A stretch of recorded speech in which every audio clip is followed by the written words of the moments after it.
welcome. Thanks for coming on a Friday evening. So really appreciate everybody coming to see. We have a very interesting program. Derek is here. This is the second time Derek's been to the museum, and I looked through his presentation. It's great. Yeah, you guys wait till you see it. So again, my name is Bruce Patton. If you don't know me, I'm the curator here at Savoy. So if I don't know you, come up and say hi. So I get to meet you guys. So we'll go ahead and get into the program.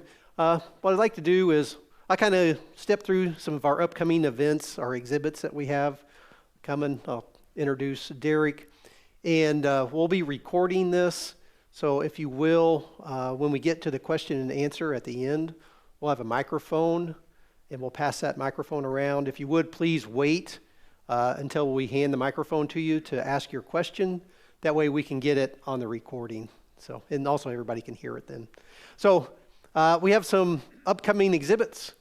So let's talk about those. You see the hoods up down there on our Hall of Fame. So our American pickups in the Great Hall. So those will be leaving at the end of this week. So Sunday, those will come out. And we actually have 3 Bigfoots. So Bigfoot 1, 8, and 20 coming in. We'll put those in on Monday. And so those will be in the Great Hall. So think of those. These are the original Bigfoot monster trucks. And we actually were lucky enough a week or so, about a week later, we actually have a Bigfoot production vehicle also coming. So you can actually see the size of a normal F-250. So Ford actually made 300 of these production Bigfoot trucks that they sold. And you can kind of see the size difference. So about a week later, we'll get that in. So. And coming in November, we have renderings. So we have our factory drag cars will go out, and we'll be bringing in, it's actually watercolors. So before they had CAD system, and we will have all these watercolors of the drawings, they're advanced drawings of the cars that a GM designer, Wayne Cady, did, before CAD came on board. And you'll see all of his drawings. We'll put those there in Gallery C, along with some of the cars that kind of came out of those drawings. In December, we have rolling sculptures. So we'll have the European Art Deco. It's actually pre-war European Art Deco coming in. And then followed by Wooden Wonders. And you guys, what does that mean? Is we're looking at getting a few vintage boats, along with some of our Woody cars in front of those vintage wooden boats. So those are some of the upcoming exhibits, and that'll be in January. Also wanted to mention that we have our movies. So end of the month, we have Ghostbusters, so please come for that. The Smokey and the Bandit one, I don't know if any of you guys were here for that, but that one that's a pretty cool movie to see here on the big screen. So Ghostbusters there, October 28th, and then pretty quickly, November 3rd, we have Gone in 60 Seconds, and that'll be another really cool movie to watch on the big screen. So one more thing, we have the Connection. So this will be our second car show. So it'll be an open class car show, and that's going to be on Veterans Day. So please go to the website. I think it's open now for everybody. We had it open for a couple weeks for members to register. We're going to take up to 300 vehicles. We'll have kind of 3 classes, trucks, pre-1950 and then 1950 to present. And so we'll have 3 different quadrants for those vehicles to be in. So, let me introduce Derek. So maybe you guys were here when Derek did his other ones on the micro cars, but Derek, he's a curator there at the Lane Motor Museum, kind of his history. He worked previously at Henry Ford for quite a while there. Then he was at the Crawford Auto Aviation Museum, and maybe you guys know him from the National Corvette Museum. So he was there for several years there before he moved there to the Lane Motor Museum.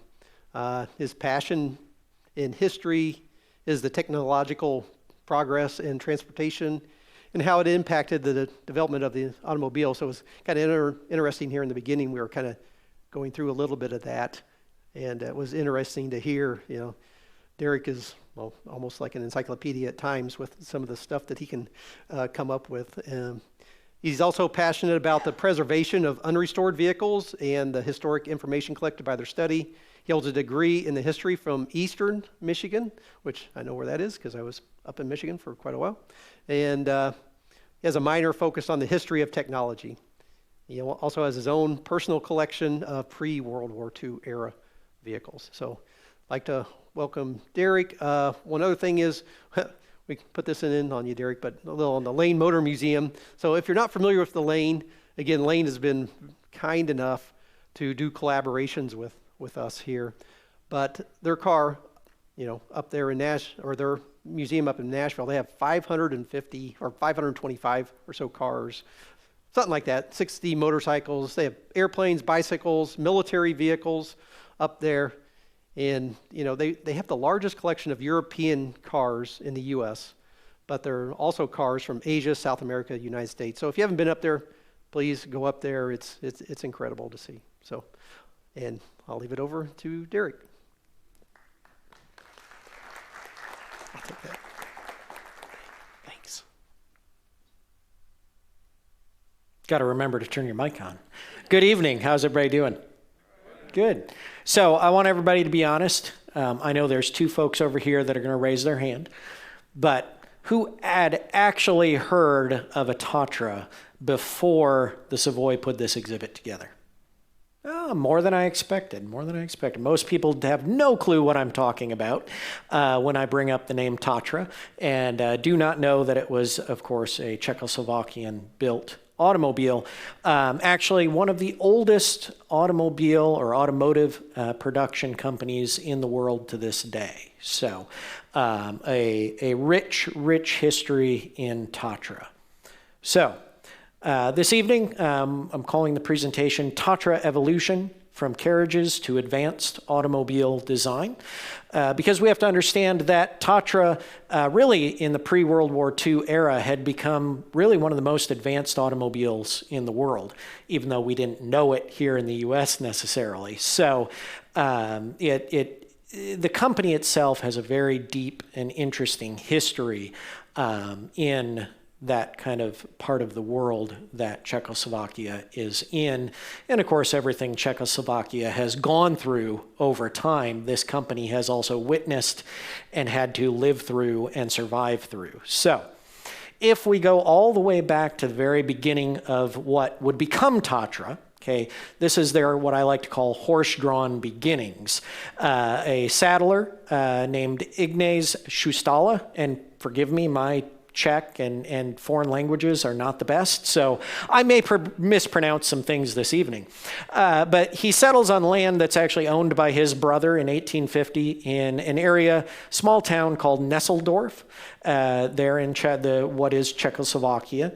And by 1852, he's already got his saddle company going, and he applies for permission from the government there in the town to expand and construct new buildings for the purpose of manufacturing carriages. He'd been repairing carriages as a saddler and blacksmithing, and he decided, well, I might as well just start building these because there's money to be made here. This is a necessity in the world we live in. And then by 1873, the company is building carriages not only for local distribution, but also for export. They actually showed at the Vienna World's Fair, winning first prize with the carriage they had taken there, and actually started getting orders from royalty from around the world because they were building really the best carriages in the world at this time. So a company that its founder was always determined to have quality built vehicles, whether it was horseless carriages or horseless carriages as time went on. That would kind of carry through with the company. So as Ignaz, let me see if I can get the pointer to work here. I'm supposed to hold it. I practiced this earlier, I swear. Okay, well, we'll just move on. The top picture of the gentleman with the really cool beard going on, whatever you want to call that, that is Ignaz. And so he's the man that starts the company. And the Austro-Hungarian Empire is expanding their railway through Nesseldorf in 1881. And Schustala quickly adds railway coaches to the production line that he is making. So he's making horse-drawn carriages. Here comes the Austro-Hungarian Empire's railway. And he goes, geez, how about we build cars that can be hooked up and go on that railway, and it's going to be right here. And so they start building some of the finest rail cars in the world as well. You can see the advertisement there showing not only did they build utility type rail cars, rolling stock, they also built passenger cars, things like that. So they were really an all-around building rail cars. So in 1890, Schustala and Company actually incorporates. They decide to basically incorporate, make it a full corporation there in Czechoslovakia, and they become known as Nesselsdorfer Wagenbau Fabriksgesellschaft. Don't ask me if I'm pronouncing that right, but basically what it means is the Nesselsdorf Wagon Works, so the fabricators of wagons in Nesseldorf. And unfortunately, 1 year later, Ignaz actually passes away. And the company is left to his son, Adolf, who is the lower picture there, and a gentleman who had been very close to Ignaz, Hugo Fischer von Roschelstam. Sure. The two then lead the company into their next new era, which is the automobile era. And that's really the important part of this evening and the exhibit that is here at the Savoy. So, moving into the automobile era, we quickly figure out how to build one of these vehicles because Nesselsdorf actually sends one of their head employees to Germany with money to buy a Benz Velo. They buy a Benz, they bring it back by rail into Czechoslovakia. They drive it from the rail yard back to Nesselsdorf and tear the thing apart and figure out how in the world does Benz build an automobile, because of course here Benz is the man who patents the first automobile in the world.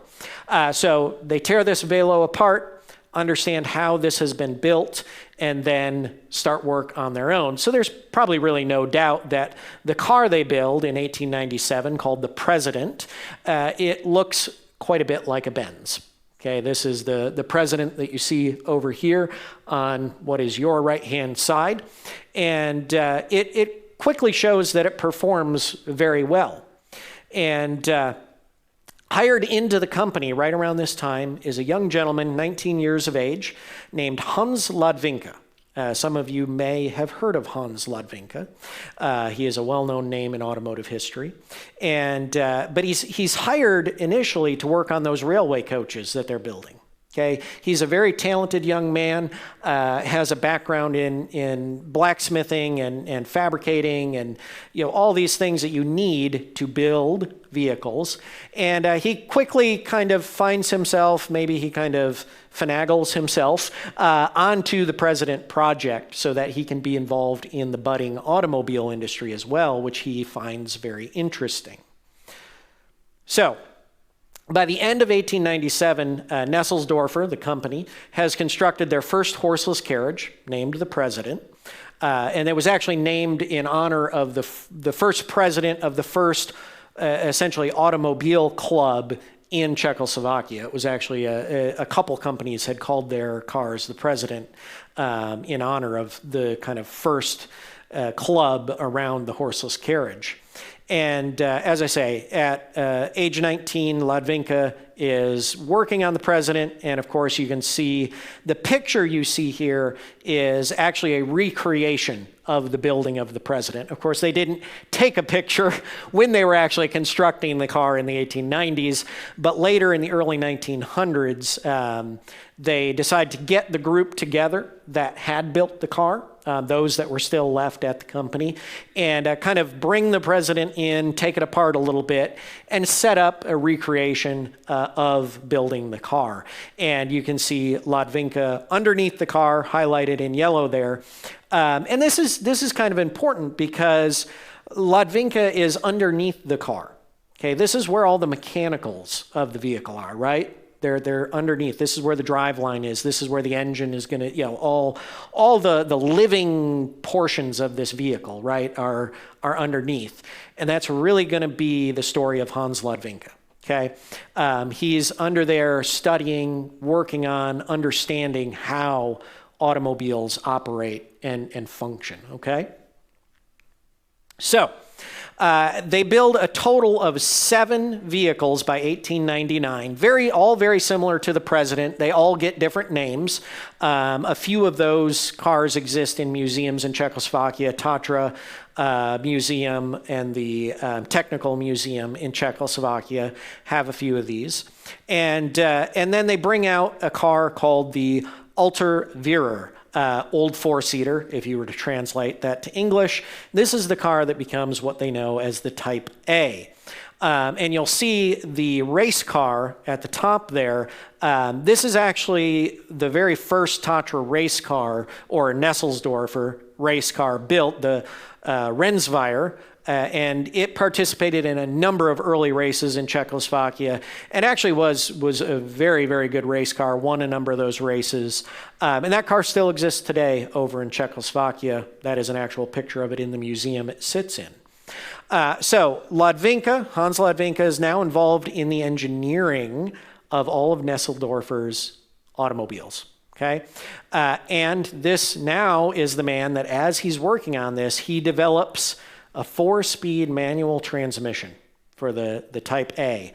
And it's one of the very first 4-speed manual transmissions in the world. So this kind of tells you how capable Ledwinka is and where his mind is in being so advanced in the company. Just as Schustala, who started the company, wanted the company to be the best and be the most advanced in the world. Unfortunately, around 1902, Hans Ledwinka has a disagreement with one of the workshop managers and heads off. He actually goes over to France and works with someone that's dealing with steam. There's very little record of what Hans did at this time, but there is known that he went and worked on some type of steam vehicle. Whether or not that car was ever produced, I have not been able to find out if that's the case, but it seems that it's kind of a mystery what he went and did, other than he worked on steam.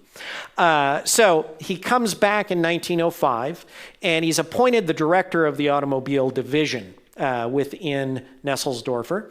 And then he kind of goes on developing vehicles.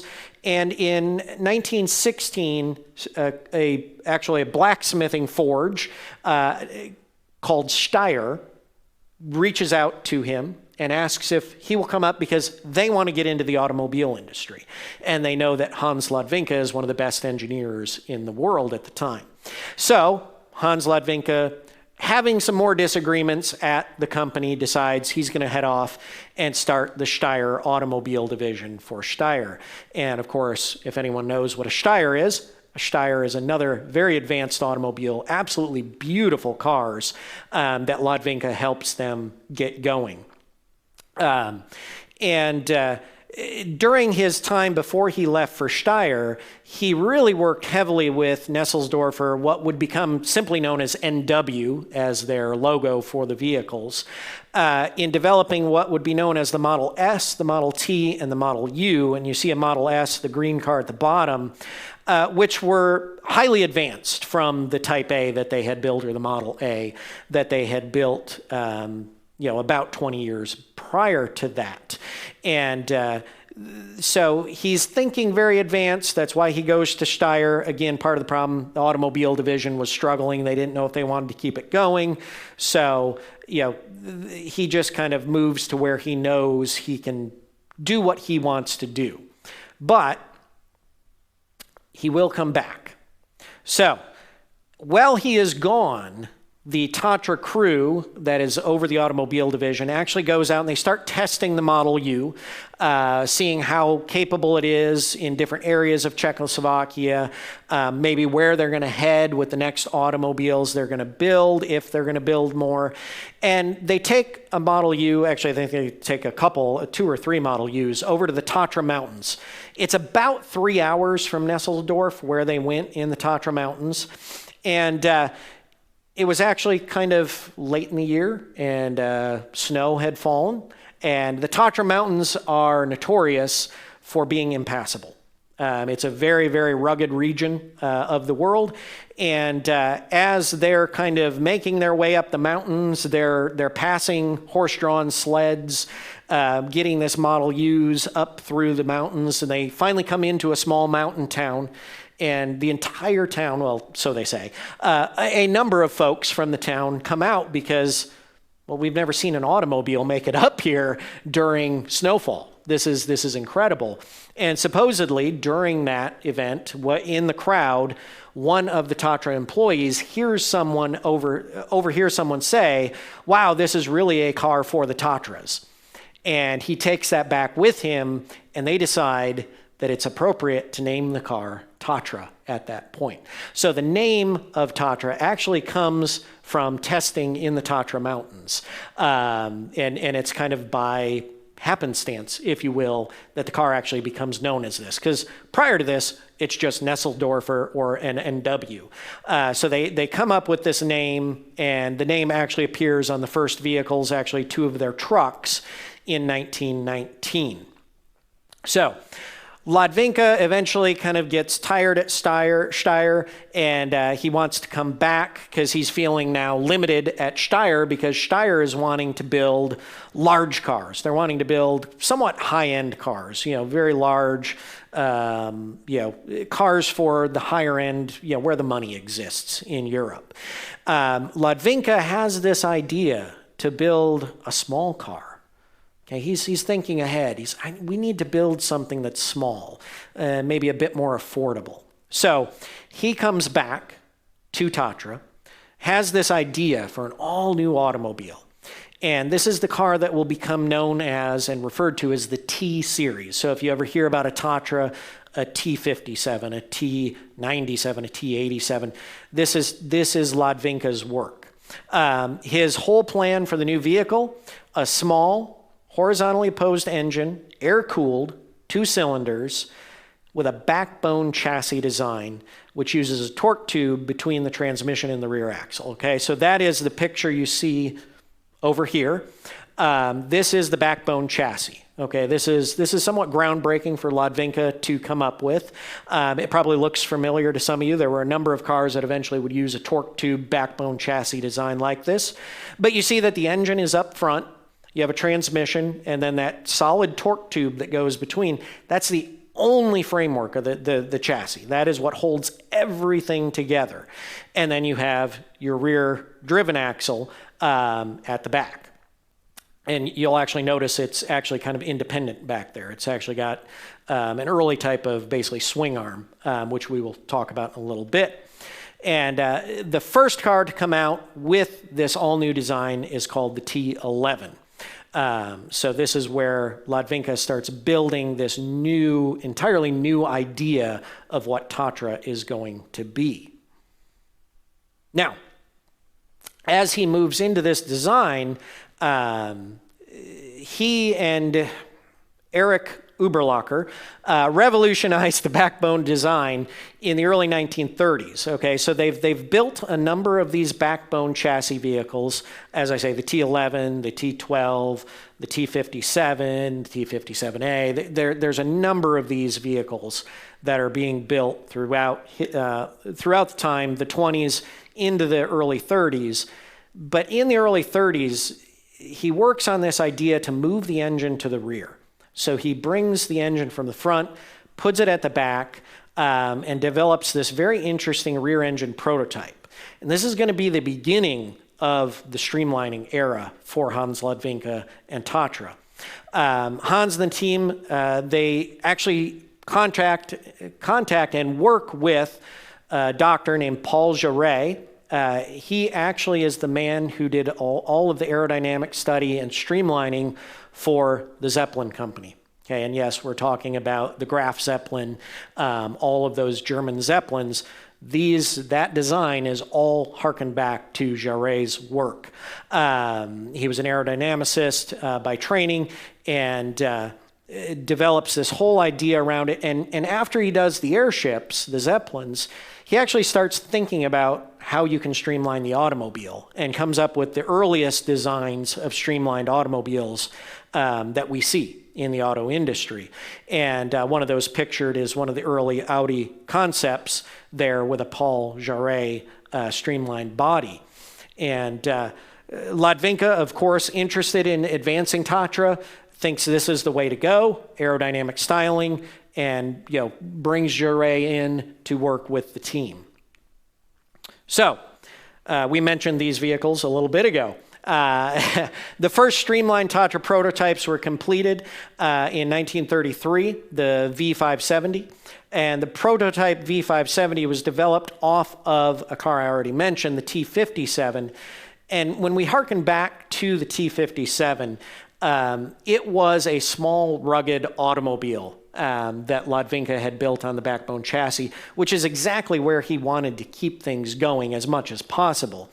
So they kind of build the version, they work on it, they continue in the streamlining idea, and you can kind of see the evolution of it here. The early version to the left, the slightly more streamlined version to your right. And what this would do is lead to the first streamlined production car for the company, which would actually be a little larger luxury sedan known as the T77. So, in all of this, there's a deep conversation about the look of these automobiles, the streamlining, the idea of a rear-engined, air-cooled, streamlined vehicle. And part of that is, of course, the discussion brings in the name Porsche, Ferdinand Porsche, right? So Ferdinand Porsche and Hans Ledwinka knew each other. They knew each other very well. They were friends. They were engineers, and they talked about things, okay? They talked about their ideas. They talked about the idea of building a people's car, Volkswagen, right? That would be rear-engined and air-cooled and small and affordable and all these things. Now, later in life, when Porsche was recalling and talking about his, at one time, friend, maybe in today's terms, we'd call it a frenemy, friend/enemy, he said, sometimes I looked over his shoulder, and sometimes he looked over mine. There are people out there that would say, the first part is maybe a little more true, that Porsche looked over Ledwinka's shoulder a lot more than Ledwinka looked over Porsche's shoulder. But there is no doubt that these two talked to each other and understood what they were both trying to do in the automobile world. So, and if you look at the Tatra V570 design and what would be one of Porsche's first streamlined people's car type vehicles, the Zündapp Porsche Type 12, you see a lot of striking similarities, okay? So, Porsche is important in this story with Hans Ledwinka. So, moving to the Tatra T77, this was one of the world's first serial production streamlined automobiles, okay? Major breakthrough for a car company that's really kind of little known off in Czechoslovakia somewhere, right? Building one of the most advanced automobiles of its time. So what Ledwinka had to do to accomplish this, though, is he had to actually accept that he had to move away from his backbone chassis design because he was building a bit larger car, needed a little more structure, and they needed to be able to have that streamline effect. So he moves to a conventional welded box type frame in the car. They built a total of only 249 of these T77s. And originally in 34, 35, there was a T77. And then they advanced it in 35. So 35 to 38, they're actually referred to as the T77As. They had a bit bigger engine, a little more power, some styling changes, things like that. So, as I say, it's one of the world's first serial production streamlined automobiles. Okay, that's very important to distinguish that it is serial production. Okay, so it comes out in 1934, the same year as the Chrysler Airflow project, right? So it is one of the first because there's a few others coming out. But we also have to remember that there were attempts at streamlined automobiles prior to that with people like Paul Jarret working with companies. Probably one of the most interesting and most recognizable when you see them is the work that Rumpler did on streamlining, and that's the kind of black, almost boat-looking vehicle off here to the left. But Rumpler had experimented with streamlining as well and understanding Jarret's work in how to streamline an automobile. So again, very advanced. Let me see if I can get the pointer to work because I really want to point some things out.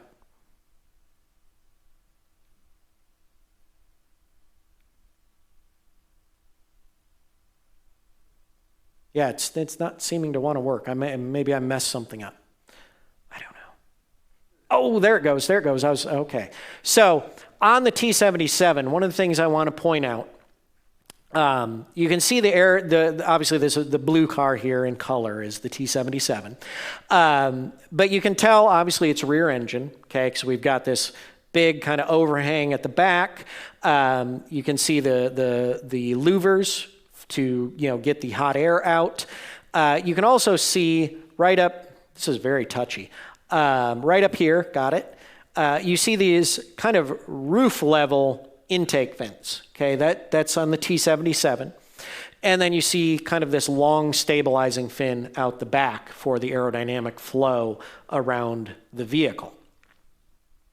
Now, some of the unique features within the T77, T70A series of the Tatra V8, again, bringing out a fairly advanced engine, okay?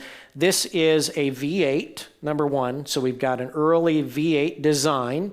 We have it being air-cooled, okay? So this is an 8-cylinder V engine that's air-cooled. So you got to get a lot of air in around it and a lot of air moved out really quick. It also has a dry sump oil system, very advanced for its time. And then you also have hemispherical heads, right? I mean, Chrysler made a big deal of that in the 1950s. Hans Ledwinka was like, we'll do it in the 30s. And then, interestingly, the Tatra, the T77 V8 is one of the very last engines to use what is known as the walking beam valve train, okay? And what that is, you'll see that's highlighted in yellow over here. You see the camshaft in the middle, and then this what we would call walking beam style rocker arm going out. Famously, the Duesenberg brothers use this in some of their very early engines here in the US. But it is one of the very last engines to use that design. And then you had these large belt-driven fans that would push the air over the air cooling cylinder heads so that they could get the engine cool enough. And I will say, I've run our T87 that is outside. I've driven the T97 on quite a long tour, actually, and had no issues worrying about whether the engine was going to stay cool or not. They are extremely exceptional engines. So, now, in 1936, shortly after the introduction of the updated T77, the T77A, Tatra would roll out what Hans Ledwinka always referred to as his favorite car of his career, the T87, which you saw as you were walking in, the beautiful big silver car that looks like a larger version of the 97 you see here. The T87, a refined version of the 77. However, although he had refined it, he also made it quite different from the 77 and 77A under, are you okay, sir? Yeah. All right. Under the skin. It had a fully unitized chassis and body construction and utilized lighter weight alloys in the engine, a whole new overhead valve system in the engine, and that turned out to make the engine 24% lighter than that of the 77 and 77A's engine. So now we're not only streamlining the car to get better coefficient of drag, aerodynamics, we're also bringing the weight of the car down. So this is really becoming an extremely advanced automobile that Ledwinka is actually creating. Now, the T87 was the only European car produced during World War II. and I shouldn't say produced, but allowed to be produced, at least under the German-controlled countries, and really everywhere, because most automobile production was shut down other than for military purposes, right? But Tatra was allowed to continue building the T87 even for sale to civilians, which is a very interesting part of automotive history. And it was, here's the name, I did put it in here, Dr. Fritz Todt, who was the inspector for the German Autobahn. He was a huge fan of the T87, as was another gentleman we all know, Adolf Hitler. And they actually deemed it the car of the Autobahn. And it also saw heavy use as a German military vehicle. So one of the reasons they were allowing Tatra to continue to build it is because they were using it as part of the war effort, okay? Now, there are some interesting myth and stories around the T87 and the use of the T87 by the Nazi regime, okay? And some of those myths and stories are that it's the Nazi killer, that it's the Czechoslovakian secret weapon, and that German soldiers were banned from driving the T87. Now, there is some hearsay that came out after World War II. There was some articles written about this. But the big problem with the T87 is that it has an independent rear end that has swing axles, okay? Everybody remember a little car called the Chevy Corvair? Yeah. So what happens with a Tatra T87, if you don't understand how a car with independent rear swing axles works, you can cause some damage. Okay, it was actually written up as one of the worst handling cars in history. I don't know if that's truly true or not, but it did have its issues if you drove it incorrectly. Now, the picture series you see at the bottom is actually the T87 that is sitting out in the gallery. Okay, this was during a Haggerty article. They were actually at the National Corvette Museum Motorsports Park on the skid pad, and they were testing 5 of the cars that had been written about over history that were said to be the worst handling cars ever. And the T87 had made that list. So one of the Haggerty journalists was driving the car on a kind of pre-laid out course, and didn't quite understand that the swing axle was going to do what it was going to do, and at least prove for his article that, kind of like the Corvair, there were issues with the T87. Now, what you see in the very first picture, what is circled, you can see the left rear tire just starting to tuck under, and that was the big problem with the swing axle. You get too much kind of turning going on in the back, and all of a sudden, you lift the weight off, and that swing axle starts wanting to pull under the car. And then the sidewall of the tire rolls under a little bit, gets some grip, and pulls the whole thing under the car. And what does that do? Well, flips the car, right? So you see the car in the second picture starting to go up on its side, and then in the third picture landing on its side and slowly skidding to a stop on the skid pad at the motorsports park. Fortunately, the driver was not injured in the incident. The car was flipped back up on its side, or on its 4 wheels, and continued to actually drive in its damaged condition. But this is where this myth and kind of legend and these stories come from, is that likely a few German soldiers probably did do this. Did it kill as many of the Nazi regime soldiers as it's purported to have? We don't know. We probably never will know. But there are issues. Did it probably roll on a few Germans? Yeah, probably. But also, kind of a cool picture that I pulled up. You see a Tatra T87 here with the American star on the side, drab green, and an American soldier hanging out by the car. When the Americans started taking these cars, they started to figure out how advanced and fun these cars were too, and started really enjoying driving them over in the European front. So it wasn't just the Germans and the Czechoslovakians that really found Ledwinka's work interesting and fascinating, but also the American soldiers that were there fighting the war as well. Now, some things to quickly point out compared to the T77, you'll notice, I'm pushing the wrong button again, my apologies. Ledwinka, again, wanted to kind of revamp the car styling, advance it, and make it look a little better. The big thing was that those weird scoops on the 77 that were up really high and kind of looked weird on the car, he actually brought those down and brought them down to the side. So you see the scoop, actually a great shot of it there, where the air is now being inducted in at the side of the car rather at the top over the roof of the vehicle. And then just some styling cues. Of course, a little bit less, kind of dorsal fin there, if you will, stabilizing fin on the back. Just kind of, making it a little smoother, better looking than the 77 had been. So, the T87 winds up being produced from 1936 all the way up until 1950. In total, there were actually 3,023 units produced of the T87. Before and after the war, the T87 really, to the public sector, right, the civilian sector, this is a very luxurious car for the Czechoslovakians, the Germans, the Europeans that had access to this vehicle. And that's really what it should be remembered for, more than any type of German or Nazi killing machine. This was an extremely advanced automobile that was extremely important and significant in automotive history. And beautiful. I mean, just look at it. And in that silver color, even better.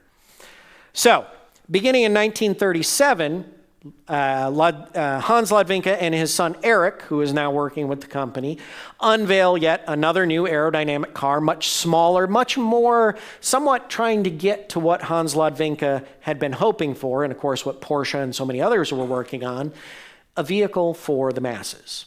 Okay, what would become and what is truly the Volkswagen, the people's car.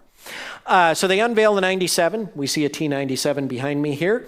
The T97, as I say, it's hearkening back to those original ideas of the V570, the V570. Compact, aerodynamic, affordable car for the masses, and as I say here, Volkswagen, anyone? The T97, unfortunately, a bit ill-fated from the beginning, although not known, of course, by Tatra. Entering production just before World War II, really takes off. The German invasion of Czechoslovakia, and the car would be seen as a competitor to Ferdinand Porsche's KDF wagon, which is his beginnings of Volkswagen, the people's car. So, actually, because of that, due to its similarities to the KDF wagon, the Nazi regime would not allow Tatra to show a T97 at the 1939 Berlin Auto Salon, and that production of the T97 ends in that same year. Now, interestingly, Ledwinka's a little irritated by this, right? I mean, he's being told you can't show your car because it's too similar to something Ferdinand Porsche is doing. Okay, he's already a little miffed at Porsche because there's that rift between friends. But you notice the picture there. You notice who's in the picture. Adolf Hitler. Who's the man standing next to him? Hans Ledwinka. What year is this picture taken? 1939. Where is it taken? The Berlin Auto Salon. So Ledwinka went and took other Tatras to the show and still walked around and talked to Hitler, even though he wasn't allowed to bring what he thought was going to be his people's car to the show. Okay, so he kind of knew how he had to play the game to be able to be safe and make sure Tatra was safe as well from any retaliation by the German army. And of course, the T97 moves away from the V8, air-cooled V8 design, again, trying to make it more affordable, trying to make it a car for the masses, and they actually go to a horizontally opposed air-cooled four-cylinder engine. So that's the cutout engine you see over here. This was the Tatra design of a horizontally opposed four-cylinder engine. Quite beautiful and quite compact, which allows the car to be as small as it is and as lightweight as it is. And I'll spin it around so you guys can see the back here. But you see, we're still carrying on the T87 design of the side scoops and the smaller dorsal, stabilizing fin here. And interestingly, this is one of the fun things to point out about the car, is that when you're driving it, there's not really great rear view, okay? You can see these two small windows here, right?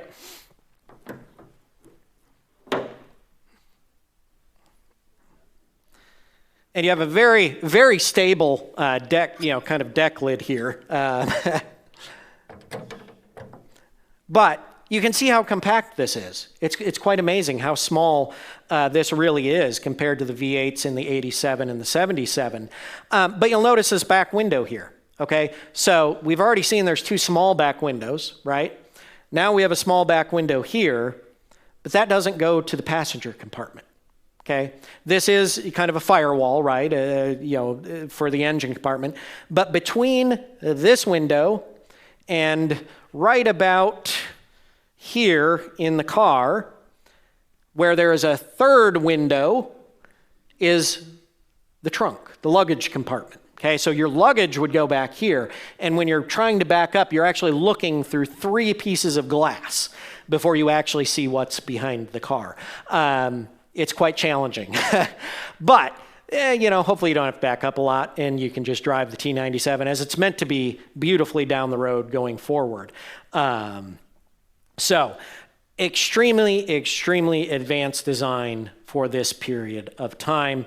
Unfortunately, with the Nazi regime and everything that was going on during World War II, Hans Ledwinka is unable to do what he wants to do with Tatra, and of course, hopefully becoming the people's car. Because at this time, of course, Hitler had promised the German people a people's car, right? That was one of his platforms when he was getting elected, was, I will build a car for the people. And there was competitions around it. Mercedes was involved in trying to build a car. Porsche, Zundap, Tatra, all these companies wanted that contract because it would secure them in that manufacturing. So you can imagine how Ledwinka felt when his car was pushed to the side because of Porsche's design. So at the end of World War II, although having been hampered by the Nazi regime in what Tatra was trying to do, because Tatra had been allowed to continue production of the T87, and that Ledwinka had participated in things like the Berlin Auto Salon and other Nazi-organized events. Ledwinka was not only accused, but he was found guilty and sentenced to 6 years imprisonment for collaboration with the Nazi regime. Ferdinand Porsche was also found guilty, I will point that out, and he was imprisoned in France for a number of years as well. After Ledwinka's sentence was complete, the Czech government actually begged him to come back and run Tatra for them. But he just kind of was so heartbroken and just everything he'd been through, he declined. He moved to Austria for a while, then eventually to Munich, where he would pass away at the age of 89 in 1967. But I think it's important to also look at what Ledwinka did in those years.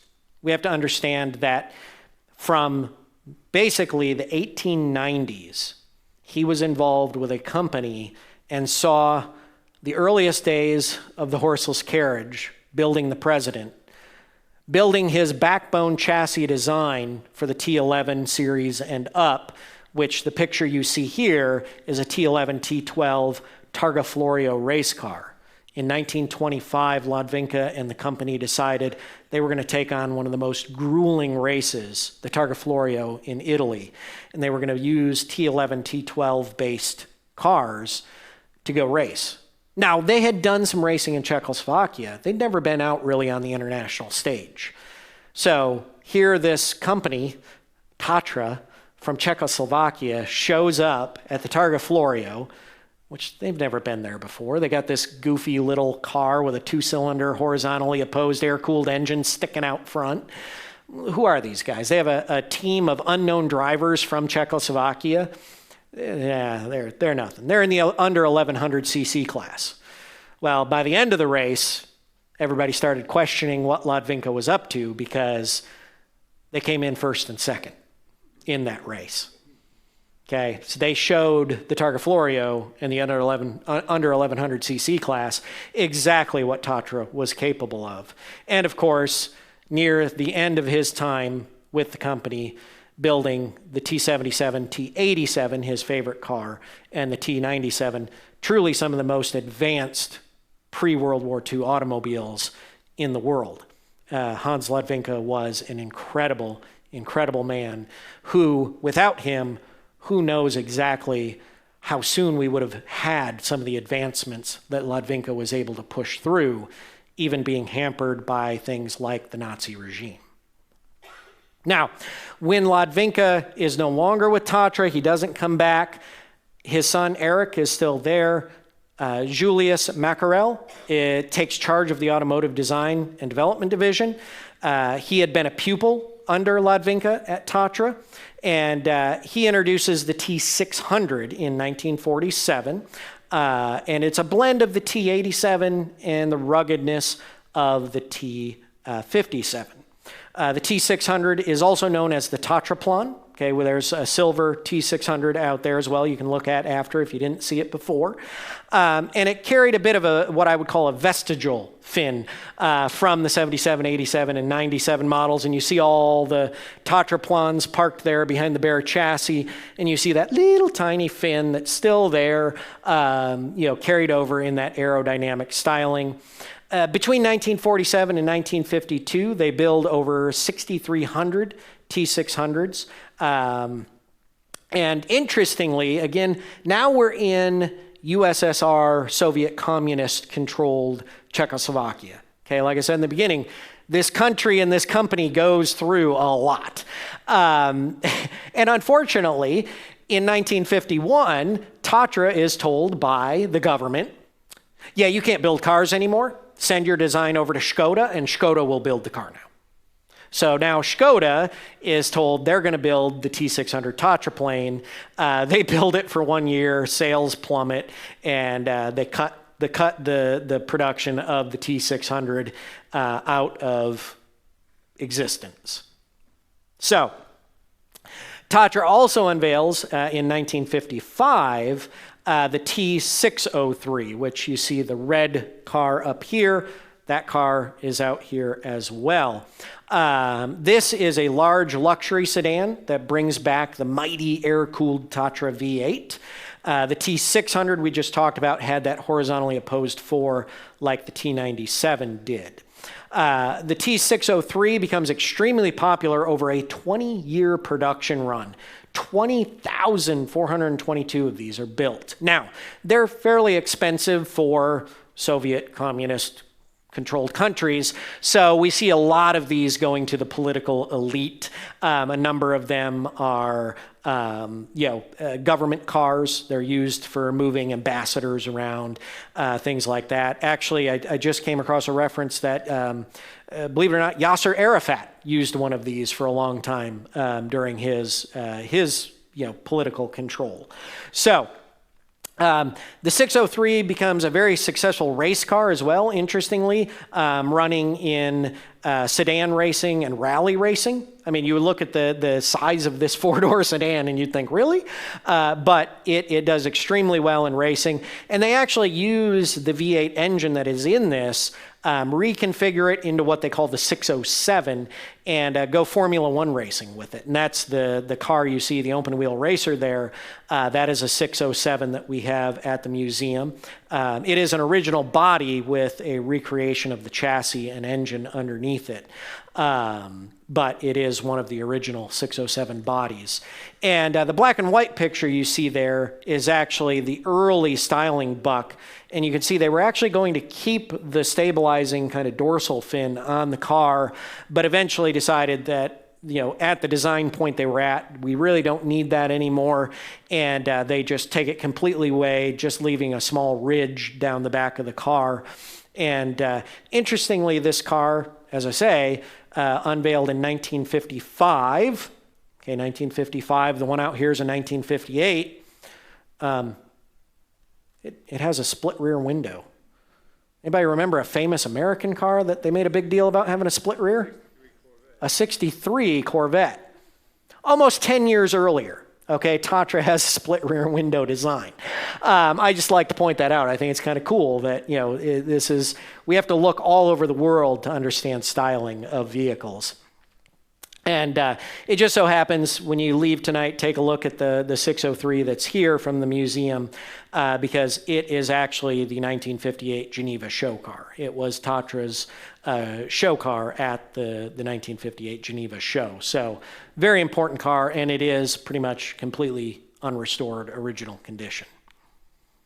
Now, we'll move into the end of the automobile era, and 1968, Tatra employees are really, really wanting to come up with a new car to be able to sell to the public, convincing the company to do so, and the 603 is becoming dated in its styling, so Tatra actually goes out and hires Vignali to design a body, and in 1974, they come out with the 613 to replace the 603, and the new Tatra really looks more like a normal car. Okay, this is no longer the crazy aerodynamic, beautiful line styling of Tatra.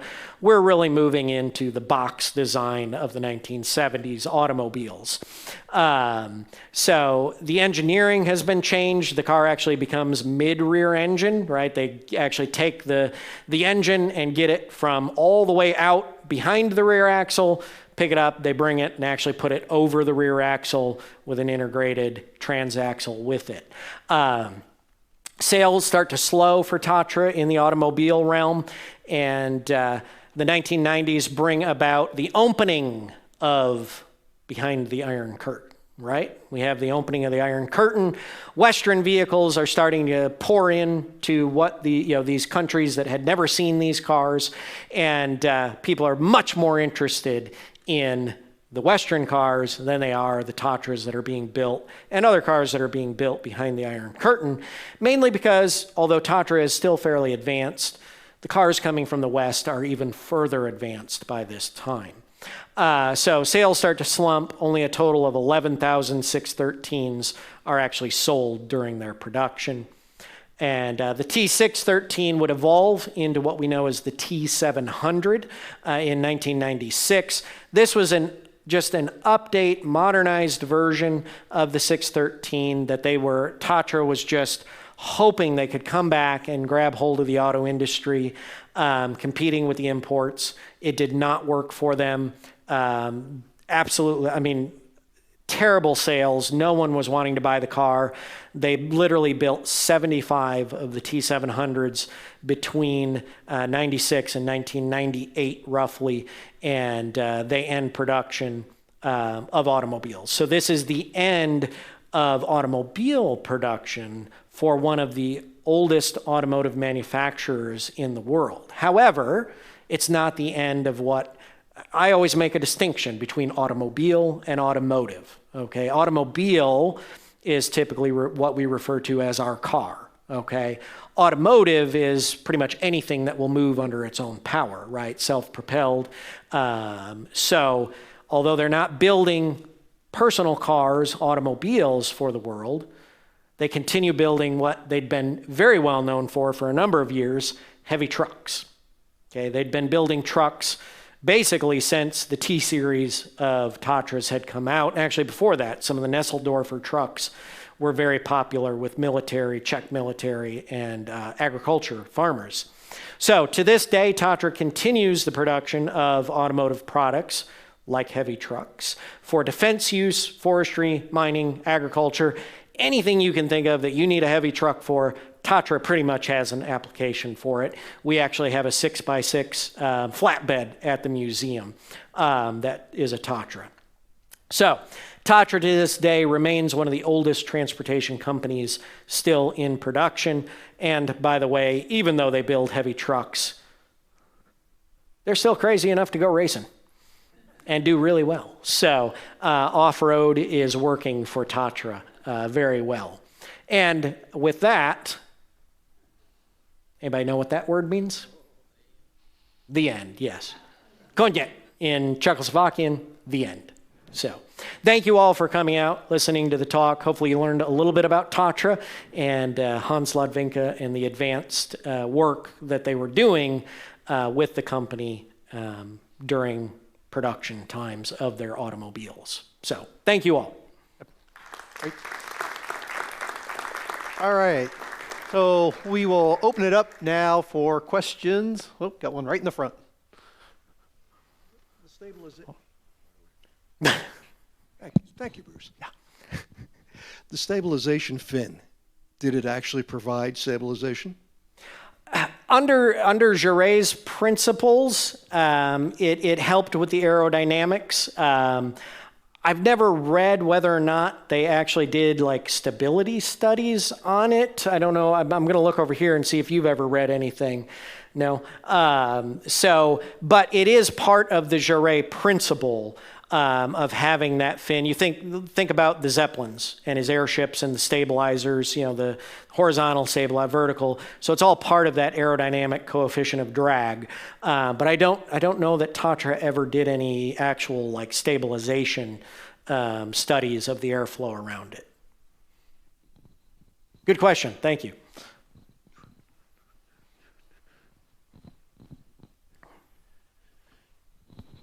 Thank you. So you have the trunk in between the rear engine and the rear seat on the 97. Yep. So what's the front used for? Yeah. It literally is just basically a frunk. It really, so what you have is the luggage compartment is very nicely appointed, okay?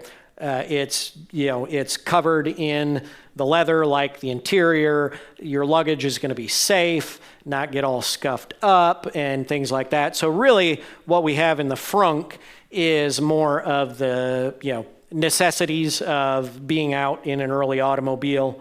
Let's get it right about there maybe. All right. And you get it? I think so. It's a little tricky, but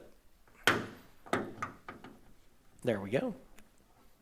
Not my normal positioning when I got to stand over something like that. So you have spare tire, oil cooling, and then your gas tank up there, brake cylinder.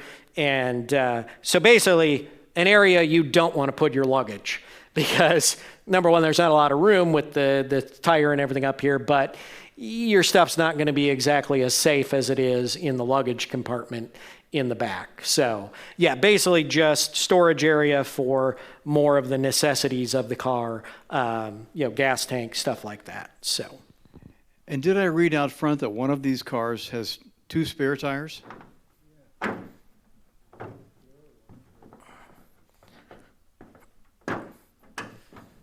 Sorry, Tatras are very interesting to line up the latch, so.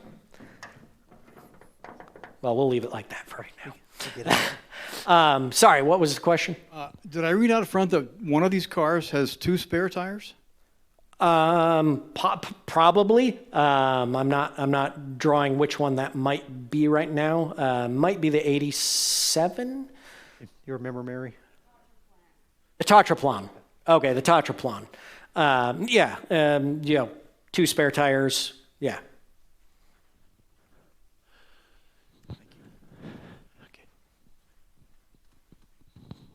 On the 603, there is a gas cylinder under the driver's seat, supposedly as a tank for heating. How did that function, and why would you do that?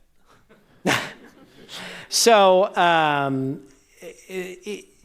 American cars had a similar, when early heaters were not always using the, and of course in a Tatra you can't. The actual antifreeze, liquid cooling system. And air-cooled, obviously, you can't do that either. So even in the 1920s, 30s, we had gasoline heaters or gas heaters in cars that were accessories.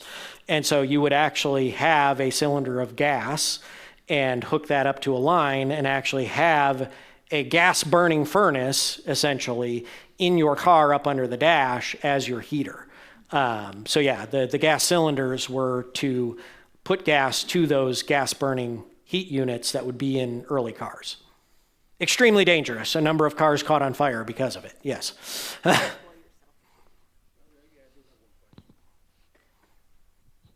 Just going to bring this back up again. We were talking about the positioning of the spare tires. I did notice that some of the earlier, I think it was the 87s or the 77s, had the 2 spare tires in the trunk area. However, I had heard that they had placed the spare tires between the rear seat and the engine to kill the engine noise. Was there anything to that? Now, I'm trying to think of all the Tatras of this design have a luggage compartment there, right. And that was part of deadening that noise, was the multiple layers between what I showed, that first back glass and then another back glass. Getting that compartment between would help deaden the air. But no, the 77, 87, 97 all had luggage storage between the engine and the passenger area. I read that they had the program where every 7 years you could turn the car back in and they would add technical improvements. Did that really happen? And if so, what time frame did that occur? I've never read that. No. Okay. Another gentleman over here that has studied Tatra quite heavily. I've never come across that. I'd be interested to know where you read it. There was a gentleman who had one of the 603s, and he was going over the different features, and he was then interviewing someone who had one on the road, and they mentioned that it was a feature of Tatra, that later on, that every 7 years you could take the car back in. Any kind of technological improvements they would do it to the car. Okay. The 603 may have, on the 603. Yeah, because that was a very long production car. Overhaul the entire car and make it a new car. Oh, wow. It was just a way of recycling the old car. Yeah. The same chassis, but they put new technology into it. Yeah. Okay. So the 603, very likely, that they would have done that. Yeah.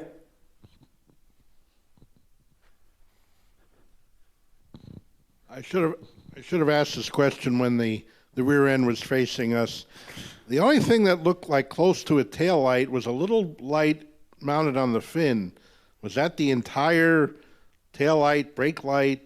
Because you have these 2 little orange ones on both ends, but I suspect those are just like parking lights. Well, these are actually modern turn signals. Okay. For this vehicle, because we do still operate all vehicles on the road. Well, the ones on the back would probably be similar. And, of course, one thing I didn't mention is, of course, the cars have semaphores. So you have the turn signals here. Trafficators, as some people call them. Pardon? Trafficators. Trafficators, turndicators, yeah. Yep. So here we have the modern turn signals, a reflector, and then, yes, just these 2 little lights here. Well, those are lights? Are your brake lights. Okay, because there's also something on the fin. Yeah, this, if I remember right, yeah, that's a light as well. And then I think the sides are reflectors. So you actually get reflection of them. Doesn't look very effective. Well, you have to remember that early automobiles didn't have a lot of lighting at the back. Lighting was, not always the easiest thing to understand, the electrical system. Really no turn signals except for on Tatras and many other cars, the semaphores. But again, kind of in the early automobile industry, especially moving up even into the 30s, really the lights, there were so few cars on the road. The lights were sometimes there more just so that if you happened to cross another vehicle, they would kind of know which way you were going in the dark, right? Okay, bright white lights, that's the headlights at the front. there's some red lights back there. That's the end of the car. Okay, we know where the car is. So it's, at this time, we're not looking at needing these big, federalized taillights that are extremely bright, things like that. It's really, if you think about it, it's really just marker lights around the car to make sure people know where it is and which direction it's going. One of our patrons pointed this out to me, I think it was yesterday, that especially it seems you got it backwards. We were talking about the swing axle being very unstable. There are other cars that had that feature and it is unstable. But he pointed out the fact, and I didn't realize this, but it looks like the rear track is much more narrow than the front track on this, which would really accent that problem. The T87, T97, I'm trying to remember, was the T77 rear track narrower as well? I think it was. Yeah. So they are narrower at the rear. Yeah. It's very, very interesting design.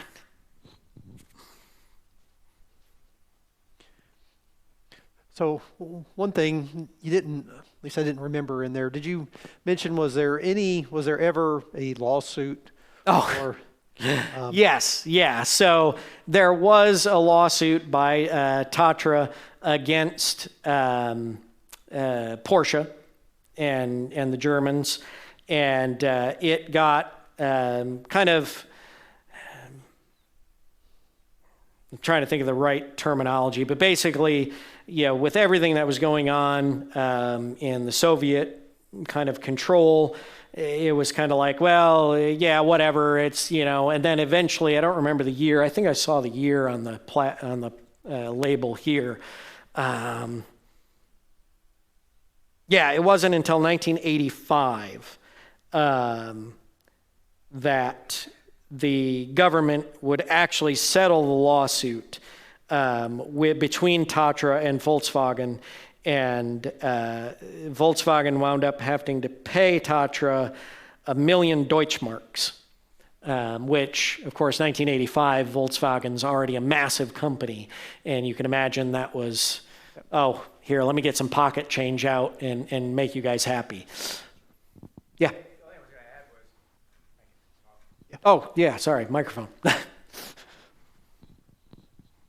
By that time, I mean, again, Tatra sued them back in the 1930s. And Tatra had sued right just before World War II breaks out. Ferdinand Porsche mentioned to Hitler, this might be a problem, and Hitler says, don't worry, I have a plan. Yeah. The plan was taking over Czechoslovakia. Yeah. So the entire lawsuit was set aside, but what was interesting is the lawsuit that was actually settled ended up being not with Tatra, it was with the Reffenberger. What was the name of the company that owned it? Well, yeah, by that time they were under, because they were a Soviet-controlled company, they had a different name. But it was the family actually in Munich that owned the company that sued Volkswagen, and it became just a pittance settlement to the family. Tatra got nothing, Lewandowski got nothing. Yeah. It was just kind of a, lawsuit. Yeah. Yes, yeah. It was basically oh, look, and aren't we nice? Yeah, yep. Okay, well, I think that's it. So I'd like to thank everybody. Again, thank Derek for coming here from all the way from Nashville on his Friday night. So appreciate that. And if you want, you can kind of come down here for a few minutes and then we'll be moving on. But again, let's see. Oh, one thing I'd like to mention is Saturday, October 7th, we're going to have Steve Honnell here and Larry Davis. They're going to do a gallery walk in Saturday. I think they'll start around 11:30, and they'll do 2 kind of gallery walks. Make sure you're here. Steve Honnell has some great stories. So again, thanks everybody. Appreciate you coming. Have a good evening. Have a great weekend.